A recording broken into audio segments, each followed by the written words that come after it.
과거에 MB정부 때 안정된 직장과 생활을 버리고 이 바위 같은 권력의 바위에 진실의 계란을 던졌던 사람이 있습니다. 당시 이명박 정부 때 6급 주무관이었던 장진수 선생님을 이 자리에 초청했습니다. 안녕하십니까. 네, 안녕하세요. 장진수 주무관의 폭로로 과거에 민간인 불법 사찰이 청와대에 의해서 주도되었다는 거, 그리고 조직적으로 증거인멸이 됐다는 것이 세상에 밝혀지게 됐습니다. 이 장진수 선생님은 지금 고맙게도 문재인 캠프 총무지원팀장을 맡고 있습니다. 오늘 게스트 장진수 주무관에게 그러면 아우터뷰부터 시작을 하겠습니다. 그때 이제 그 공직윤리지원관실이 그런 일을 했는데 이 세상의 여론이 나빠지니까 검찰이 민간 사찰을 수사를 했어요. 한번 하도 이제 여론이 나쁘니까 수사를 했는데 그때 수사한 결과로는 이건 공직윤리기관 직원들이 자기들이 그냥 한 것이더라. 청와대는 관계없더라. 이렇게 총리실 직원들의 일탈. 자기들끼리 결론이 그렇게 났었죠. 총리실 직원들이 할 일이 없어서 그 나무 그런 거 조사하고 다녔더라. 이렇게 됐던 거였죠. 결론이 그랬었고 저도 이제 그 과정에 제가 마치 핵심 그 관계자인 것처럼 이제 되어서 중형을 6급 직원으로 있었는데 위에서 지시받는 입장이었는데 그때 직책이 총무적인 일을 하던 거였던 거 내 기억이 오래됐어요. 예, 맞습니다. 그 안면감찰반의 전반적인 총무 일을 제가 다 담당을 하고 있었습니다. 장주무관님이 그 양심선을 한 것이죠. 그때 양심선을 한 게 뭐냐면 우리는 청와대로부터 지시받아서 한 것이다 라는 걸 최초로 공무원이 얘기를 한 거예요. 그때 얘기 좀 해보십시오. 양심선을 하신 거. 검찰 수사 결과가 총리실 직원들의 일탈 이걸로 끝이 났고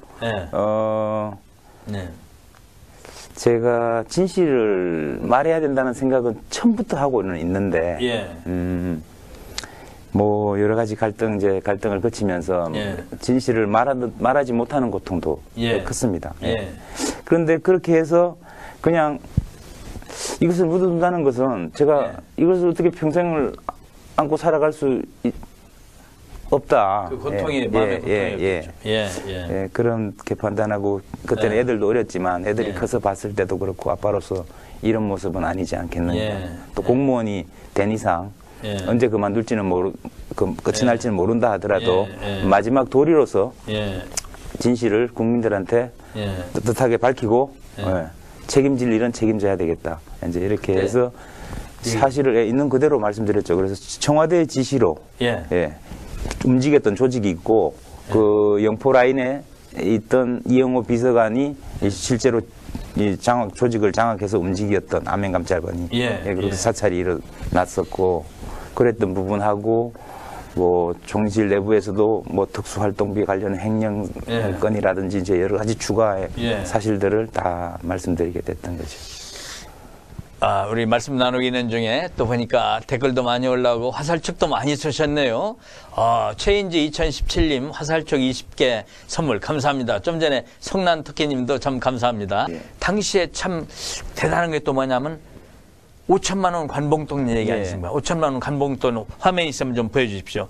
그게 무슨 얘기냐면은 돈 5천만 원을 청와대 사람의 누군가를 통해 누군가를 통해서 저 화면에 나오네. 돈 관봉돈. 띄지도 안 뜨던 저 돈을 5천만 한국은에서 막 나온 돈 10다발. 이렇게 5천만 원을 봉지 압착 비닐에 그대로 이렇게 압착 비닐에 넣어서 뭉치에 있었죠. 지금은 풀어놓은 상태고요. 그걸 끌렸군요. 저것을 누가 갖고 왔다는 거 아니었습니까? 우리 장중만 이게 갖고 왔는데 그런 걸 사진 찍어놓은 거 아니었습니까? 이제 제가 진실을 말하지 못하도록 이제 입막음 하려는 돈인데. 그래서 그걸 입막음에다 그걸 공개를 하니까 이제는 결정적으로 더 시끄러웠죠. 준 사람을 지금 이 돈을 누가 줬는지를 지금 모르겠다.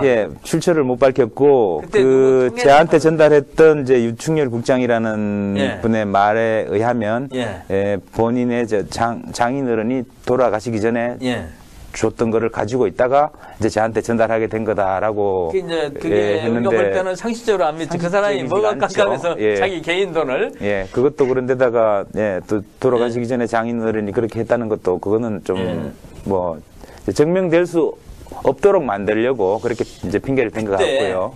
재판 결과가 또 어땠냐면은 그냥 유죄 판결로 때렸죠.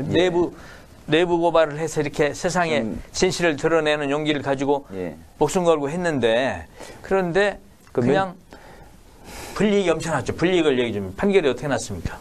이제 판결은 이제 공직을 상실하게 되는 이제 징역형에 집행유예 2년을 이제 받았는데, 이제 공직이 그날로 이제 당연 퇴직, 파면이 효과가 나는데, 이 부패방지법이나 뭐 여러 가지 또 다른 법에 부패방지법에 특히 자신의 이제 진실을 제보한 사람한테는 본인의 뭐 가오에 대해서 면책할 수 있는 조항이 있는데 그래서 판사들이 적용을 안 해줬나 봐요. 예.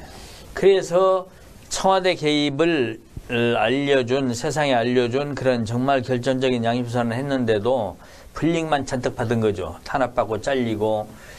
당시에 회유를 좀 많이 받았죠. 뭐라고 회유를 하던가요? 뭐 달래고 이렇게 하니라고. 예, 뭐 좋은데 취직시켜준다는 얘기부터 해서 뭐 아까 보여드린 감봉 뭐부터 좋은데 취직도 해서. 뭐 안 나온 거론이 안 된 기업이 없을 정도죠. 삼성, 현대 뭐 쭉 좋은데부터 각종 좋은 협회들 뭐 자동차 협회 처리해줄 테니까 입만 다물라. 그런 얘기 많았었죠. 또는 법원에 가서 유증을 하는 거였나요? 실제로 제가 어느 그 민간 기업 약간 큰 기업에 그 인사 담당자하고 통화도 하고. 그럼 법원에서 그게 뭐라고 이렇게 거짓말 해달라는 거였나요? 뭐였나요? 그렇게 그냥 거짓말 그대로 시키는 대로 해라. 제가 처음에 이제 수사를 받으면서 진술한 거는 지금도 이렇게 보면 전부 저한테 불리한 진술이에요. 오히려 이제 시키는 대로 진술한 거니까. 그런데 그렇게 그대로 하라는 거죠. 계속 유죄 판결이 나니까 후회 안 돼요? 그냥 그 말 들을 걸 그랬다 이런 후회 안 돼요? 아니요, 후회를 하는 것보다 또 이제 많은 분들이 응원해주는 부분이 더 크기 때문에 일단 뭐 후회하는 건 아닌데 그래도 가끔씩은 내가 잘못했나 이제 이런 생각을 뭐 조금 했을 때가 있습니다. 근데 당시로서 그런데 지금은 오히려 그런 생각이 완전히 사라질 거예요. 너무 잘했다. 너무 잘했다. 누가 저에게 나도 이런 일을 겪고 있는데 이걸 진실을 말해야 되느냐라고 묻는다면 반드시 하라 지금.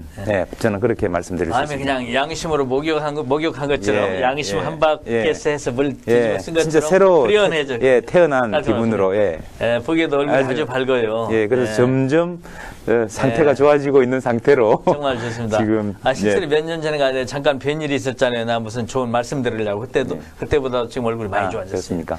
안진걸 처장님이세요? 전화 연결되어 있습니다. 저는 국회 이석현 의원입니다. 우리 국회 부의장님. 피리버스터 때도 정말 명활약 해주시는 저희가 잘 알고 있죠. 관심 고맙습니다. 지지난달이었나 언젠가도 한번 국회에서 뭐 토론회 때 한번 행사 때 갈 때 오시지 않았어요? 그때? 그랬죠? 민주당에서 하는 어떤 정책 토론회. 그 정책 토론할 때 제가 맞습니다. 늦게 들어가가지고 악수를 했던 기억이 또 나는 것 같아요. 경제민주화나 민생 살리기. 그거죠. 맞아요. 맞아요. 밥을 문제 이럴 때 저희가 많이 갑니다. 그리고 더불어민주당하고 참여연대는 이제 정책적으로 연대하는 게 많이 있습니다. 늘 고맙죠.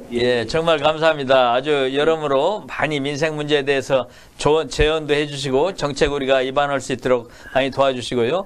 오늘 이렇게 이제 전화를 연결하게 된 것은 우리 장진수 전 주무관님. 우리 모두가 좋아하는 분이죠. 장진수 전 주무관님을 지금 이 힐러리 쇼에 모셨어요. 민주정 벤티브에. 그래서 작년부터 참여연대에서 공생 프로젝트라 해가지고 또 이렇게 장진수 전 주무관을 선정을 해서 도와주신 걸로 얘기 들었어요.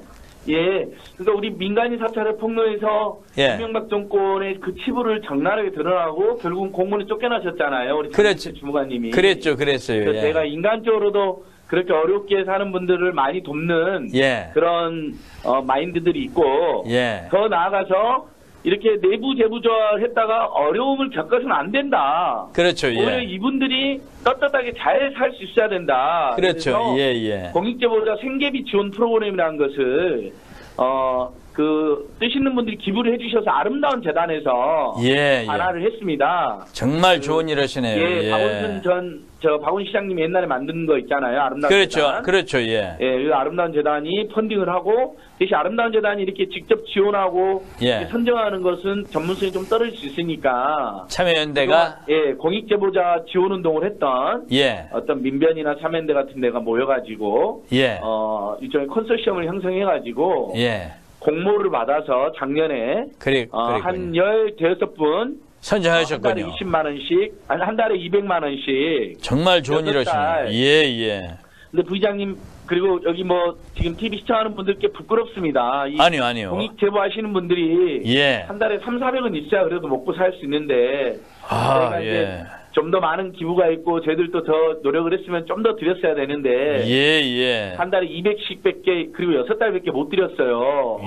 알아보니까 굉장히 그 수원대 사학비리도 심각하잖아요. 그렇죠. 제보했다가 해고되신 해고된 손병동 교수님이라든지 몇 분 있어요. 이렇게 되신 분들이 이제 이름을 안 밝힌 분들도 있고 이름 밝힌 분들도 있는데 그분들한테 들어보니까 정말 큰 도움이 됐다는 거예요. 200만 원 정도. 엄청난 도움이죠. 어려운 때 가뭄의 비처럼 정말 좋은 일 많이 하셔서 감사하고요. 문재인 캠프 총무지원팀장을 맡으셨는데 어떻게 이게 그런 결심을 했어요? 문재인 캠프에 참여해야 되겠다. 제가 결심한 부분도 있고 문재인 대표께서 결심한 부분도 있겠죠. 문재인 대표께서 그러면 그 장선 팀장님한테 뭐 이렇게 일 좀 도와달라 연락이 갔나요? 어떤 관계자들한테 이제 연락을 먼저 받고, 문 대표님을 한번 뵐 기회가 있었죠. 물론 제 혼자 뵌 건 아니고, 그때 이제 앞으로 일을 하게 되면 같이 뭐라고 하면서 도와달라고 하던가요? 그때는 뭐 사람들이 이제 제 혼자가 있는 자리는 아니라서, 제 혼자한테 뭐 한 말은 아니겠지만, 앞으로 하게 되면 우리 뭐 열심히 합시다, 뭐 이런 얘기죠. 같이 이제 도와달라는 뜻을. 우리 자유롭게 토론도 해봅시다 하면서 이제. 공동으로 말씀. 그냥 그런 평범한 만남이었죠. 누가 토론하자고 하면 별로 안 반가운데, 거기는 또 문재인 대표님은 또 사람을 영입하면서도 우리 재밌게 토론도 해봅시다. 자유롭게 발언을 해보라는 뜻이에요. 그렇게 해서 뭐, 몇 말씀 드리기도 하고, 그런데 저를 이제 바로 알아보셨어요. 처음에. 장진수 씨. 그걸 옛날에 그 막 사건 때 그때 그 텔레비전 나왔을 때 눈여겨보셨나 보네요. 그러셨던 모양입니다. 아니 그때보다 얼굴이 더 좋아졌어요 지금. 그때는 고민을 많이 하시니까 얼굴이 좀 고민스럽게 보이는데 지금은 아주 밝고 아주 그냥 밝은 태양빛 아래 있는 사람처럼 이렇게 보여요. 모든 일이 잘 되기 바랍니다. 네, 감사합니다.